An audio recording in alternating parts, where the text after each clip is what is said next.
अस्सलाम वालेकुम नाज़रीन, हाईटेक न्यूज़ के खबरनामे में आपका खैर मक़दम है। मैं हूं नेहा खान। नजर डालते हैं आज की अहम खबरों पर। एनटीवी के सहाफ़ियों की आधी रात को गिरफ्तारी की मजम्मत जग्गा रेड्डी टीपीसीसी के वर्किंग प्रेसिडेंट ने कहा कि हाल ही में कुछ चैनल्स ऐसी खबरें चला रहे हैं जो ज़ाती तौर पर वज़रा और आला हुकाम को बगैर किसी सबूत के बेइज्जत करते हैं। उन्होंने कहा कि मैंने इस मामले पर सख्त रद्दअमल का इजहार किया। मैंने कहा कि ऐसी खबरें शाये करना समाज के लिए अच्छा नहीं और ऐसा नहीं होना चाहिए, और ये कि वज़ीरों और आईएएस अफसरान की ज़िंदगी को इस तरह नशर करना गलत, क्योंकि उन्होंने वज़ीर और आईएएस ऑफिसर बनने के लिए बहुत मेहनत की है। सबको ऐसी खबरें लिखने की पुरजोर मजम्मत करनी चाहिए। खातून ऑफिसर पर हमले का जवाब किसने दिया? लेकिन मैं एसआईटी के एहलकारों से अपील कर रहा हूं कि वो इस मामले में तहम्मुल का मुजाहरा करें। మొన్న 3 రోజుల కిందట ఒక ఛానల్లో కొన్ని యూట్యూబ్ ఛానల్లో వెంకటరెడ్డి గారి అధికారులకు సంబంధించిన కొన్ని వార్తలు వచ్చినాయి. నేను మొన్న ఇలాంటి వార్తలను వేయకపోవడం మంచిదని చెప్పడం జరిగింది.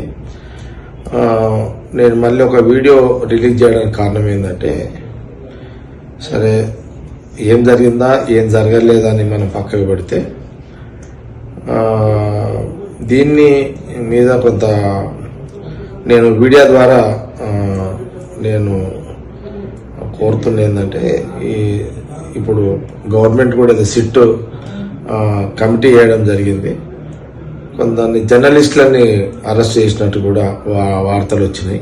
రాత్రి 11-12 గంటల నుంచి కొందరు జర్నలిస్టులను అరెస్ట్ చేస్తున్నట్టు వార్తలు కూడా ఇప్పుడు బయటకు వచ్చినాయి. నేను సిట్ అధికారులకు కోరుతున్న ఏంటంటే, కొంత మీరు కూడా కొంత ఆలోచన చేయండి. దీన్ని కొంత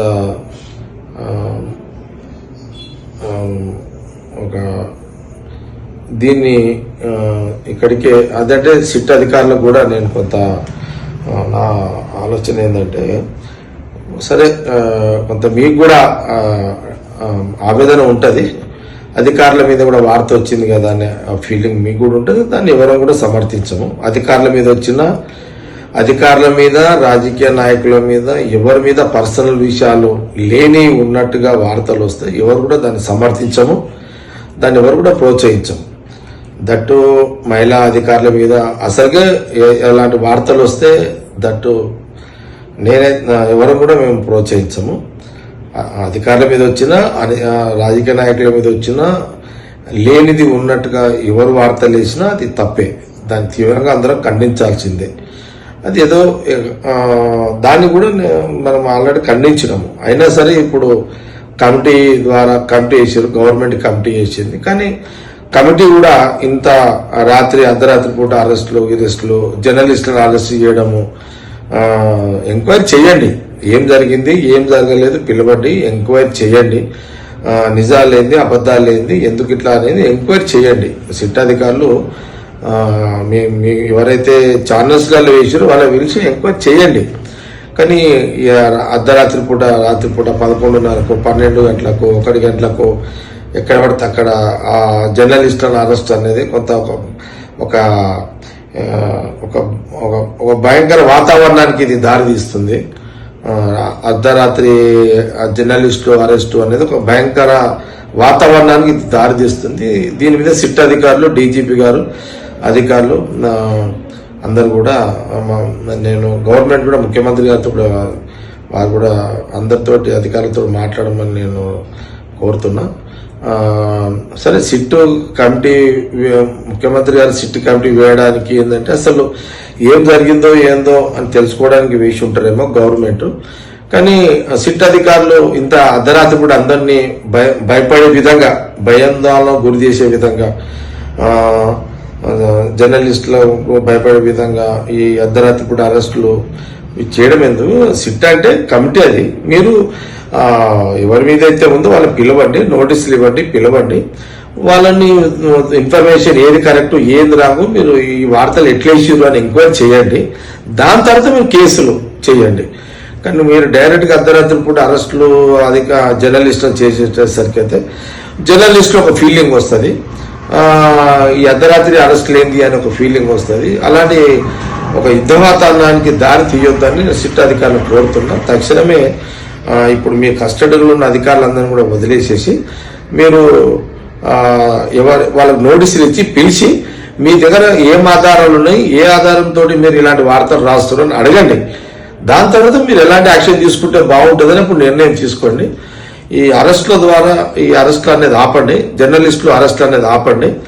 ఇది ఒక రాష్ట్రము, ఇది కాంగ్రెస్ పార్టీకి, కాంగ్రెస్ గవర్నమెంట్కి కూడా కొంత ఇబ్బందికరంగా ఉంటుంది. ప్రతిపక్షాలు దీన్ని ఇంకో రకంగా తీసుకొచ్చే అవకాశాలు కూడా ఉంటాయి. కాబట్టి సిట్ అధికారులు కొంత కూల్ మైండ్ తోటి మీరు కొంత నోటీసులు ఇచ్చి వాళ్ళని పిలిచి ఎంక్వైరీ చేసి కేసులు ఏదైనా ఉంటే మళ్ళీ మీరు గవర్నమెంట్ తోటి మాట్లాడి అప్పుడు ఆలోచన చేయండి.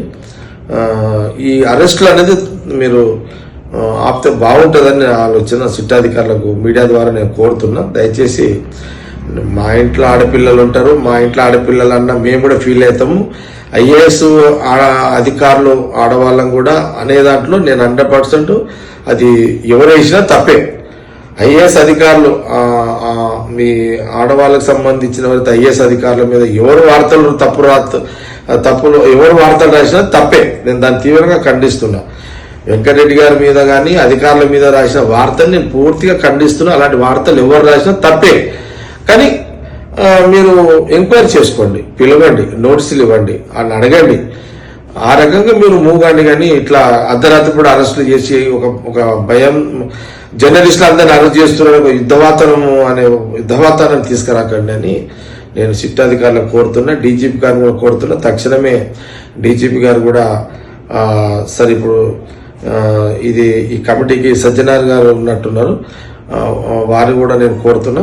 దయచేసి మీరు ఇమ్మీడియట్లీ కొంత ఇప్పుడు అరెస్ట్ చేసిన వాళ్ళని వదిలేసి మీరు అందరికి నోటీసులు ఇచ్చి మీకు ఎవరెవరైతే వార్తలు ఇచ్చారో వాళ్ళని పిలిచి మీరు వాళ్ళ దగ్గర ఏమి ఇన్ఫర్మేషన్ ఉందో ఆ రకంగా ఎంక్వైరీ చేయండి. కానీ ఈ రాష్ట్రంలో జర్నలిస్టులు అరెస్టు చేస్తున్నారని ఒక యుద్ధ వాతావరణాన్ని వచ్చే రకంగా అరెస్టులు చేయొద్దని నేను డీజీపీ గారికి, సజ్జనార్ గారికి, ఈ కమిటీ, సిట్ కమిటీకి అంటే ప్రభుత్వానికి నేను ఈ మీడియా ద్వారా కోరుతున్నాను. ఈ రాష్ట్రంలో జర్నలిస్టులు అరెస్టు చేస్తున్నారు, అధికారుల మీద రాసిన వార్తలను వ్యతిరేకంగా జర్నలిస్టులు అరెస్ట్ చేస్తున్నారని ఒక యుద్ధ వాతావరణాన్ని రాష్ట్రంలో రాకుండా చూడాలని కూడా నేను డీజీపీ గారిని, సిట్ కమిటీ అధికారులను నేను ప్రభుత్వాన్ని కోరడం జరుగుతుంది.